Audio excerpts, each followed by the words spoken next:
Tuh. Set. Aku nang di kan wis janjian ketemu ora betul jarene nek kapan kowe iki ngono kita kono. Oh diwakili. Wakil sapa? Mbono koyo takon perwakilan. Takon diwakili Dewan Perwakilan Pertakon. Oh, koyo wong penting ngene. Ayo wis sono. Jak. Nyapu-nyapu ngopo, Jak? Kotor mah. Debu. Ini wae tunggu ini. Saya wis perlu lho iki. Kancane aku kan. Iki wis dipake nggo Yosef kira Ya, kok belum tak sapu. Ora, kowe lungguh wae iki. Kemarin kan ketemu, katanya mau tanya-tanya. Oh iya, bener. Kamu itu tak bawa asli itu kan. Jati diri saya loh. Jadi ngomong apa? Neng kom sosok mung dadi tukang nganu, tukang nyapu. Penting mau nyapu mau. Nah, persatuan. Jaga Kebersihan loh. Karena di Covid. Oh iya, Covid itu orang harus bersih ya. Mau bersih, jaga dulu. Ayo katanya kamu tadi mau tanya. Kalau kesekat. Kakaknya apa? Orang. Tanya apa? Katanya tentang mental lestari. Oh, Pak. Peta kosa kan wis biasa tuh ya, Dok. Bertahun. Gini loh, mau kan kemarin tuh ada yang kan saya buka IG, saya kan anaknya sosmed banget. Terus buka IG, Instagram. Ada yang bilang kalau Pentakosta itu sebenarnya nggak cuma satu loh, arti Pentakosta sendiri itu. Pentakosta kan penta 50, hari ke-50 maksudnya Pentakosta. Penta itu angka 5. Beda dengan pantai, kalau pantai kan pantai. Jauh mau. Ya benar apa Bang? Pentakosta maksudnya hari ke-50 gitu. Hari ke-50 maksudnya. Oh. Lah nek ngomong kowe ngerti Pentakostane awake dhewe. Kita kan ngomong kurang Jawa apa ya kowe ya. Dari 50. Kita 5 hari raya Pentakostanya kita itu kan sebetulnya kan bukan memperbaharui tapi mengartikan baru dari Pentakosta Yahudi. Kalau orang Yahudi itu kan Pentakostanya itu mereka merayakan turunnya Taurat. Taurat Musa. Oh. Dua batu itu, baru batu Musa. Jadi mereka kan lalu punya pikiran ini, hukum tertatah di batu. Ya. Nah, sekarang kita kan merayakan Roh Kudus. Jadi hukum tertatah di hati, gitu loh. Jadi hati kita ya ditata, gitu. Nah, sing Yahudi itu batu Taurat, hukum Taurat, kita hukum Roh Kudus berarti Allah sendiri itu yang ada di dalam hati, karena Roh Kudus kan roh Tuhan, ya kan. Tetapi ternyata orang-orang Yahudi, orang-orang Israel itu mewarisi juga tradisi Kanaan. Kanaan itu bangsa-bangsa dulu sebelum orang Israel masuk ke tanah Palestina, itu ada bangsa Kanaan. Ada berbagai macam bangsa. Dan hampir setiap kota itu adalah satu negara sendiri gitu. Dan yang Daud itu yang bisa menyatukan mereka.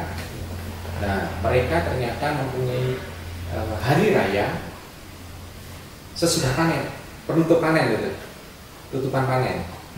Jadi, mereka bersyukur karena panen kan. Jadi syukurnya itu karena panen gitu. Tapi kalau panen ada pembukaan kan. Nah, pembukaan ini itu oleh bangsa Yahudi, oleh bangsa Israel itu bukan diganti tetapi diperbaharui maknanya dengan hari raya Paskah. Nah, kita juga nanti ya memperbaharui ini makna baru lagi Paskahnya itu dengan kebangkitan Tuhan. Jadi ini adalah sebetulnya mau kalau bangsa Israel, bangsa Kanaan terus dimaknai baru oleh orang-orang Israel, penghuni baru wilayah itu, lalu dimaknai baru lagi oleh kita orang-orang Kristiani. Tetapi pada awalnya memang dari masa panen, lalu misalnya penutupan panen, turunnya Taurat, hukum yang tulis batu, terus kita. Pentakosta itu kan yang ini ya, kalau yang kita hayati sekarang itu kan yang peristiwa lidah-lidah, turunnya Roh Kudus itu. Turunnya Roh Kudus itu para rasul merasakan dan mengalami. Tapi para rasul kalau kita percaya bahwa Ibu Tuhan pun juga menemani para Maria itu menemani para rasul. Itu para rasul itu di rumahnya Maria ya? Atau di mana sih? Tentu kalian ingat pada waktu dulu itu Kamis Putih. peringatan Kamis Putih itu kan Ya. Tuhan Yesus mengutus 2 murid untuk menunjukkan di mana mereka harus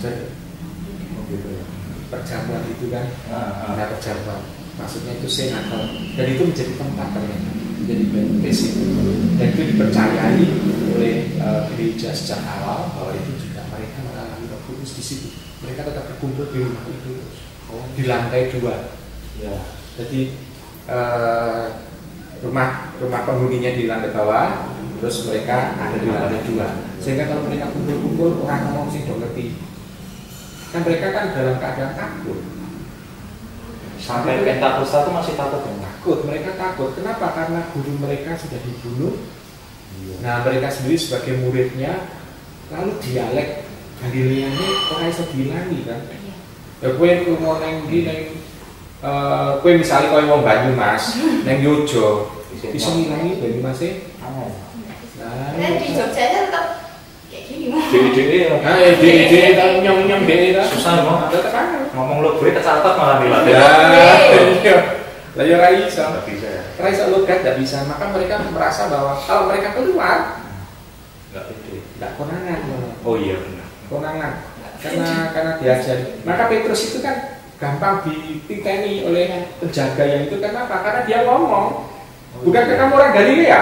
Ikut dia, Oh iya. Ketahuan. dari ketahuan itu, dari omongnya ketahuan. Rasanya gede-gede memang nggak apa. Iya benar. Kamu orang gede. Jadi mau bisu ya. Oh yang di pojok ada loh yang gini-gini. Nggak bisa. Kan bisu ya. Pojokan apa? Pojokan TV ya. Ono sing digawe. Ono sing dipecat kok. Apaan? Lah pas presidennya itu pas pidato begitu, dia mengatakan begini-begini. Di pojok itu. Oh, kalau nggak tahu. Saya taunya yang Katolik itu loh, mau yang di. Maksudnya di pojok itu kan ini kan Medan. Iki naruh muncul-muncul. Sing ngomong. Apa ya? Plan tuh. Berarti mau Pentakosta itu sebenarnya dalam dua artian yang tadi sudah Bapak jelaskan itu sama-sama apa ya, memaknai berkat gitu loh. Ya, sekaligus yang dimaknai itu pertama turunnya Roh Kudus, yang kedua itu setelah Roh Kudus turun, terus Petrus kan pidato dalam arti khotbah karena mereka punya keberanian langsung, punya keberanian untuk mewartakan Tuhan. Lalu dia berkhotbah. Pada saat itu khotbah itu dia langsung 3.000 orang minta dibaptis.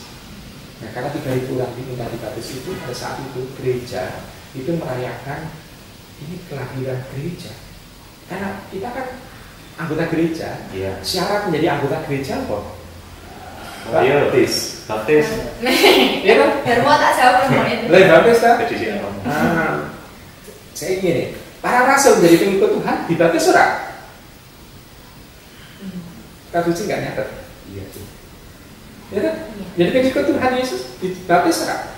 Tuhan Yesus kan dibaptis oleh Yohanes Pembaptis. Yang Tapi lainnya. para rasul, Petrus, Andreas, Yakobus, Yohanes, Enggak pernah dengar sih mau cerita. Tidak ada ceritanya. Tapi Paulus menjadi pengikut Tuhan dibaptis kan? Baptis. Nah, tapi para rasul, Matias saja menjadi pengikut Tuhan. Pada waktu menjadi pengikut Tuhan, dia salah satu syarat menjadi rasul kan tidak ada istilah dia yang dibaptis gitu, enggak kan? Tapi dia yang mengikuti Tuhan semenjak Tuhan dibaptis sampai Tuhan lekrat, ya kan, Matias. Tetapi para rasul, jadi maka menjadi istilahnya anggota gereja itu syaratnya kan baptis. Kalau ini mau kan salah satu tandanya itu kan para rasul berbicara dalam bahasa roh. Itu bahasa roh itu seperti apa sih? Oh, bahasa roh. Saya buka HP-mu ono nganu to googling lah. Googlingnya jangan Yahoo kesuwen. Dan mau ini buka apa mau? Bahasa Inggris nganu apa itu bahasa roh. Bahasa Inggris bahasa roh. Kan ada apa? Speed. Kisah para rasul. Oh. Kisah para rasul. Kisah Para Rasul, Bahasa Roh, Suwen ya. Ini mau cepet mau. Ya. Bahasa Inggrisnya kan mau? Bahasa Inggrisnya wae. Bahasamu kan bahasa Indonesia, bahasa Inggris. Iya. Nah, ya. Wah ini cuplikannya ya mau yang ada bahasa Arabnya. For they heard them speaking in other tongues and praising God. Berarti tongue language. Tang itu artinya lidah. Ya, tongue language. Berarti kita bahasa roh di Indonesia di bahasa Inggris bukan spirit language. Roh kan biasanya spirit ya di bahasa Inggris, tapi dia ada tongue berarti berarti bahasa dermimil toh, sembayang dermimil sembayang, bahasa lidah artinya dermimil sembayang. Iya. Awake dhewe iso krungu suarane bergumam gitu ya. Bukan hanya bergumam, tapi itu keluar suara. Keluar suara kan bahasa lidah keluar suara. Nek mung bergumam to langsung kaya gayemi gitu ya. Kuwi lak mangan rasane kan. Nah, tapi betul ini keluar ini. Dan itu di situ dia tidak bisa mengkontrol orang itu. Kalau itu kan ini ada bahasa Arab, tidak bisa mengkontrol. Seolah-olah ini ngomong terus orangnya sendiri seolah-olah tidak tahu apa yang dia omongkan, tetapi dia merasakan dan mengalami bahwa Tuhan itu ada di depan mereka. Ini bahasa roh yang sejati, orang mandek goro-goro diorgeni.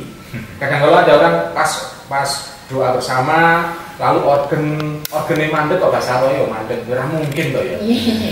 Dilatih apa? Seolah-olah kayak kuwi nyanyi ora bahasa roh. Iya, nyanyi.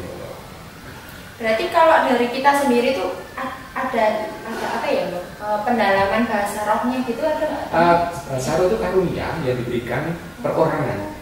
Berarti nggak semua orang Katolik itu bisa? Setiap orang bisa berdoa, itu jelas. Tapi setiap orang dituntun oleh Roh Kudus itu untuk bisa berdoa kan. Nah, kita dalam berdoa itu seringkali harus apa itu ya istilahnya. Nek kowe praktekmu ae, praktekmu. Nek sembahyang demi nama Bapa, Putra, Kudus ya. Maksud yakin ora ngarep Roh Gusti.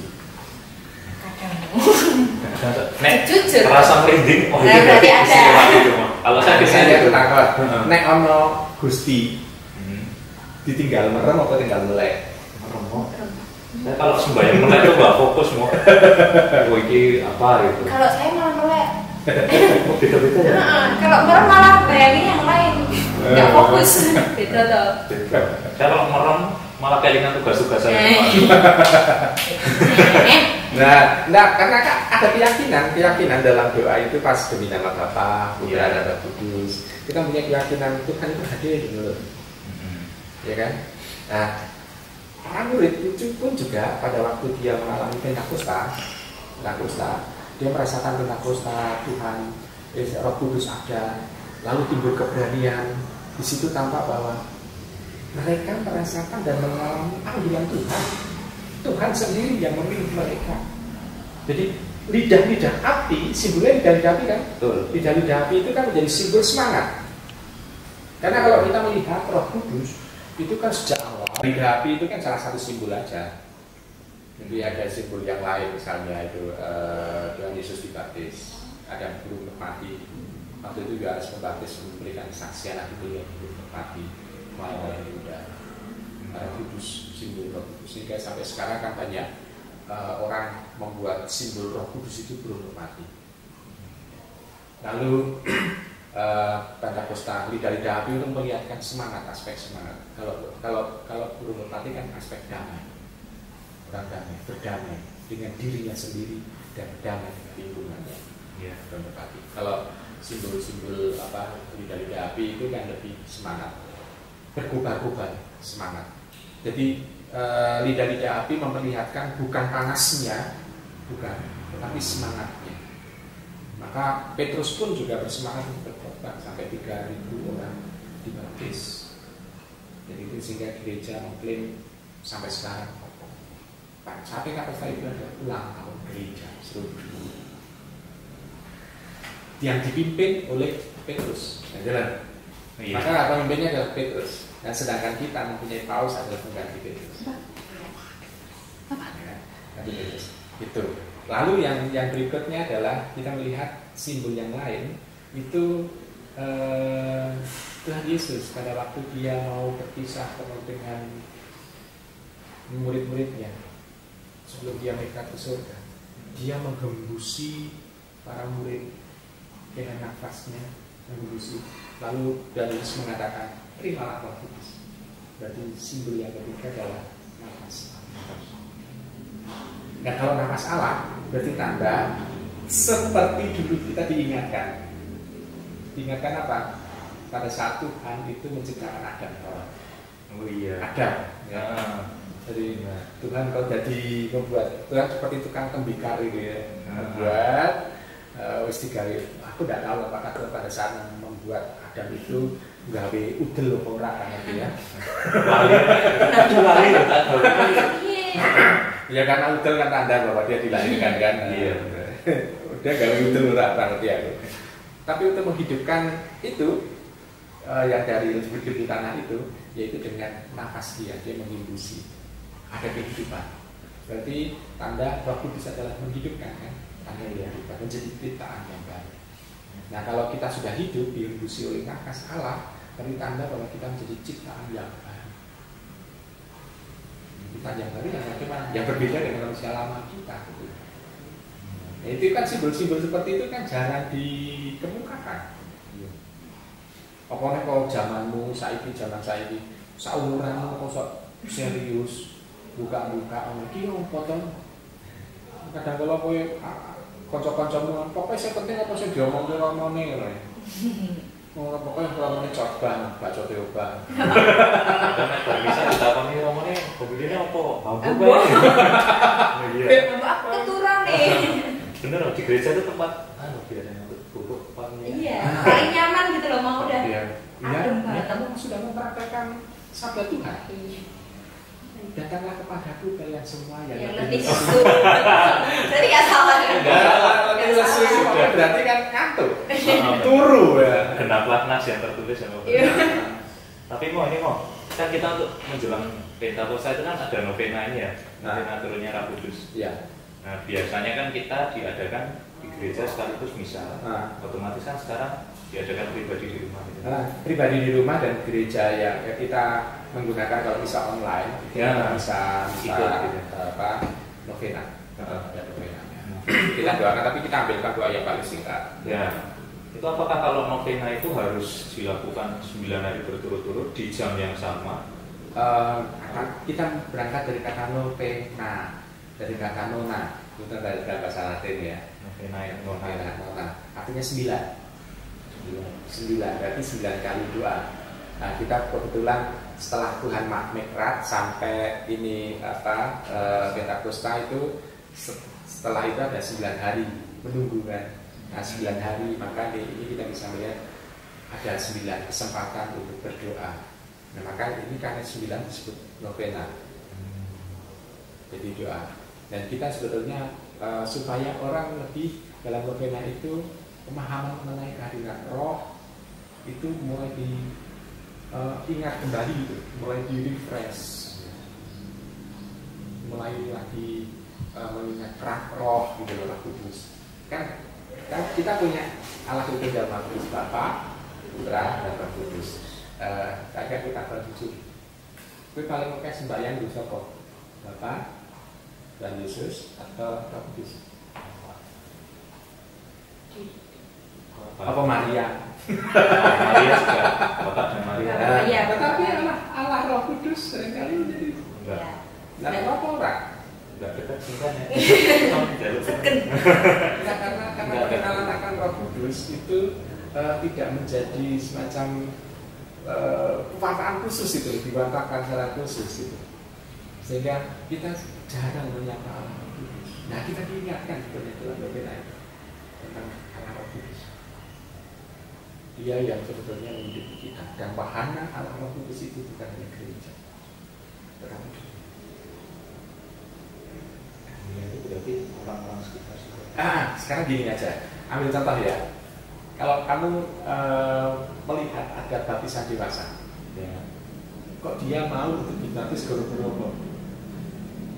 Karena Roh Kudus sudah ada dalam diri orang itu sendiri kan. Artinya Roh Kudus yang menuntut orang itu supaya dibaptis.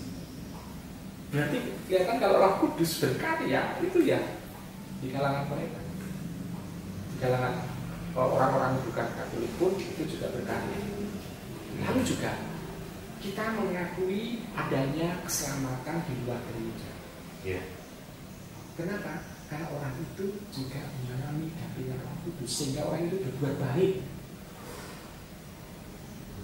Kalau orang itu setia dengan kebaikan, berarti setia dengan Tuhan kan?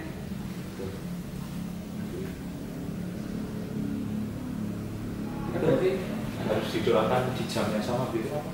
Kalau didoakan jam terserah orangnya ya. Pokoknya biasanya kalau kita perjanjian dengan orang itu tergantung dari niat orang. Sebetulnya itu juga menandakan tentang niat orang.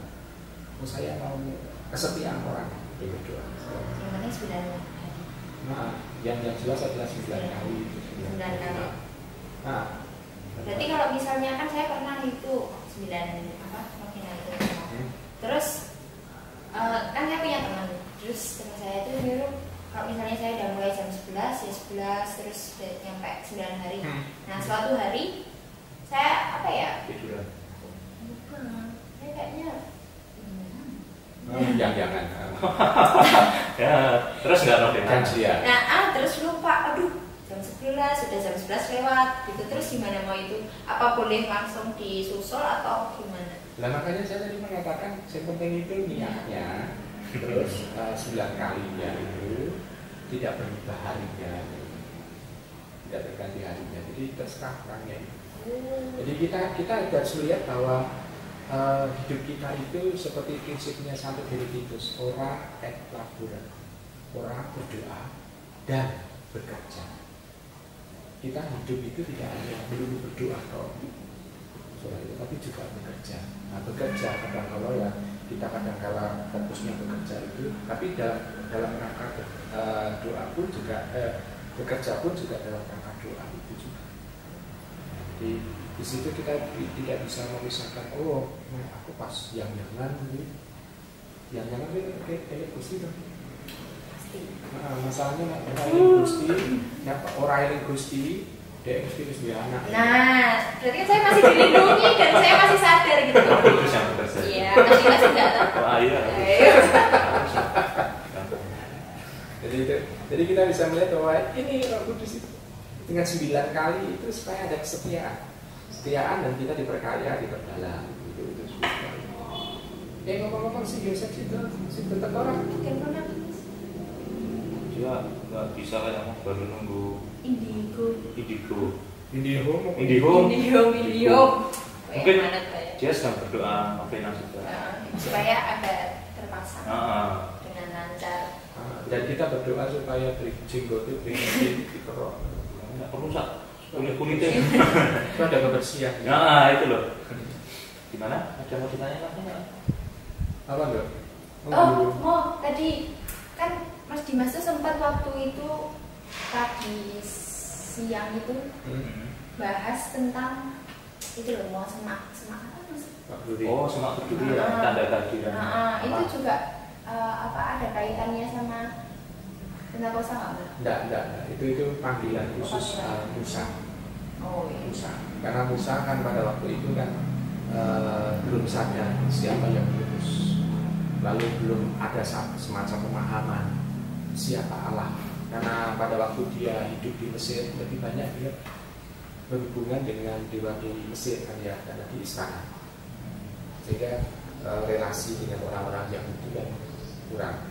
Dan dengan orang Israel, maka di sana Tuhan mau menegaskan siapa dia yang mengutus Nabi Musa. Jadi Tuhan bukan Tuhan yang didoakan orang Israel yang tidak dikenal siapa dianya, tetapi ternyata Tuhan adalah pribadi yang bisa mengutus dia. Sehingga dia kan semangat. Walaupun terkosong, walaupun tapi dia tetap semangat. Jadi walaupun wujudnya api juga, tetapi itu panggilan khusus sih Musa. Jadi bukan tidak ada hubungannya dengan Pentakosta. Ya, jadi ada sesuatu yang harus kita lakukan. Tidak semua simbol api dalam kitab suci itu harus Pentakosta. Itu Sodom Gomora sing lautan apa itu hujan api itu sebenarnya Pentakosta Saya kurang ilmu. Diminum lho mau ngono. Iya. Oh ini kelak. Tak kira pajangan. Ora aku wedang. Pentakosta. Iki ya kan itu anu berkah. Boro-boro Yosef. Mau kan Yosef lah ya wes. Oh iya mau. Nih saya punya apa ya? Keresahan hati. Kalau misalnya kan kemarin itu baru Pentakosta teman. Nah kayaknya itu dari teman-teman saya, dari orang-orang di lingkungan saya itu kurang memaknai Pentakosta itu sendiri. Terus sebenarnya tuh kita sebagai manusia, sebagai umat Katolik itu sebenarnya memaknai Pentakosta sendiri itu harusnya bagaimana? Ya, Pentakosta pertama kita merasa itu hari 50 ya, 50 setelah Paskah. Kalau liturgi itu sebagai penutupan masa Paskah. Umat memaknai sebetulnya, tetapi hanya tidak menyadari. Karena kita bergantian dari liturgi warna putih ke liturgi warna hijau. Ya kan? Ya. Jadi umat-umat nggak sadar bahwa kita ada perubahan. Oh, setelah Pentakosta yang menutup liturgi Paskah, bukan Paskah warna apa Paskah itu menjadi warna biasa. Ada perubahan. Lalu juga yang kedua kita melihat bacaannya juga sudah berbeda. Jadi sudah ada perubahan, ada perbedaan. Nah, sekarang umat hanya belum disadarkan bahwa ini adalah hari besar gereja kita, ulang tahun gereja. Kalau orang ulang tahun itu sebenarnya kan selalu kalau mau meniup lilin make a wish gitu. Ya, make a wish. Ada satu harapan. Nah, harapan ini yang mau disasar apa? Nah, gereja, misalnya lingkungan kan belum ada ukur bareng. Yuk kita mau buat apa? Gereja di lingkungan ini mau apa? Kurang. Gereja di wilayah ini mau apa? Dan istilahnya kurang semarak pada saat Pentakosta dibanding dengan ulang tahun paroki. Iya, betul. Kayaknya lebih heboh di paroki gitu. Ya, ulang tahun paroki daripada ulang tahun gereja. Ulang tahun paroki baik, nggak payah ya. Maka gereja, untung gereja di keuskupan kita itu sudah sadar beberapa tahun yang lalu. Sadarannya di mana? Kalau kamu perhatikan, terus tahu kurang istilah prikas. Rencana hidup keuskupan. Aku Semarang. Ya. Tahun berapa? Tahun 2035. Benar aku. 2035 kan? Iya. 2035 berarti itu ulang tahun keberapa? Setelah Tuhan Mikrat. 2000 kan? Oh 2000. Ya kita tahun 2000 kan? Kita melihat Tuhan Yesus lahir kira-kira tahun 0 gitu ya, tahun 0 kasarannya ya. Nah, usia Tuhan Yesus pada waktu mulai berkarya 30. Dan Yesus berkarya 3 tahun. Nah, meninggal 33 kan? Oh, siapa? Ya mau 3 tahun loh. Oh benar. Oh, aku mau coba itu 35 itu hanya sekedar untuk membulatkan. Jadi seperti itu apa? Ulang tahun ke 2000 Tuhan Mikrat. Nah, Tuhan Mikrat terus Tuhan memberikan Roh Kudus kan? Berarti sebetulnya 2000 tahun ulang tahun gereja. Ya kan? Kalau Islamnya seringkali secara nggak langsung kita dituntun sebetulnya. Kita harus menyusun misalnya ulang tahun ke 2000 gereja. Ternyata kasih itu. Nah, untungnya keuskupan kita tidak mengajari supaya semua orang dibaptis, enggak, tapi supaya semua orang berjalan dalam kehendak Roh. Artinya apa? Kebaikan. Jadi gereja harus menjadi terang, menjadi bentara untuk kebaikan. Dan kalau kita bisa menularkan kebaikan ke semua orang, berarti dikasih itu sukses. Nah, maka kita bisa melihat. Iki wis ngisor-ngisor sudah ngomong apa ya iki. Saya kayak belum nyapu bawah. Oh, makanya bergeger. Sudah ini. Bergeger kayak mungkin mampu. Terima kasih Romo. Ya punya.